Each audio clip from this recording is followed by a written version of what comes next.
ఏంట్రా అంత టెన్షన్ పడుతున్నావు నువ్వు? ఈ ఊళ్ళో ఉన్నాడు రా, ఆడు వచ్చాడంటే పెద్ద తలనొప్పరా. వచ్చేసాడు రాడు.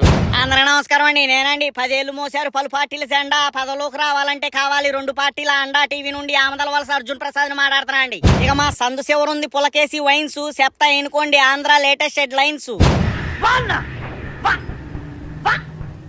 ఇక పచ్చ మీడియా ప్రచారాల్లో ఆయన అంటున్నారు ద గ్రేట్ విజనరీ అని, కానీ ప్రజల్లో ఉన్న టాకు మాత్రం ఆయన దరిద్రానికి దారి చూపే దేవదూతని. ఇక ఓ పక్క 14 ఏళ్ల కుర్రోడు 6ల మీద 6లు కొట్టాడంటూ కురిపిస్తున్నారు ప్రశంసలు. మరో పక్క 14 ఏళ్లకు పైగా ముఖ్యమంత్రిగా చేసిన సూపర్ 6 కొట్టలేక ఎదుర్కొంటున్నారు విమర్శలు.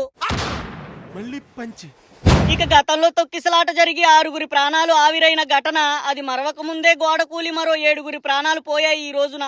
ఇక బాబు సూరిటీ భవిష్యత్ గ్యారంటీ అంటూ చేస్తారు పనికిరాని నినాదాలు. ఆయన నాసిరికం పనితీరు వల్ల పోతున్నాయి ఎందరో అమాయకుల ప్రాణాలు. కరెక్ట్, ఇది కరెక్ట్ గా చెప్పేవారు. ఇక గతంలో తమరి అనాగరిక పాలన వైఫల్యం చే ఆనాడు కూలిన డయాఫామ్ గోడ, ఇక తమరి నిర్లక్ష్యపు ధోరణిని మళ్లీ నిరూపించేందుకై ఈనాడు 7గురి ప్రాణాలు బలి తీసుకుంది తమరు కట్టించిన సింహాచలపు గోడ.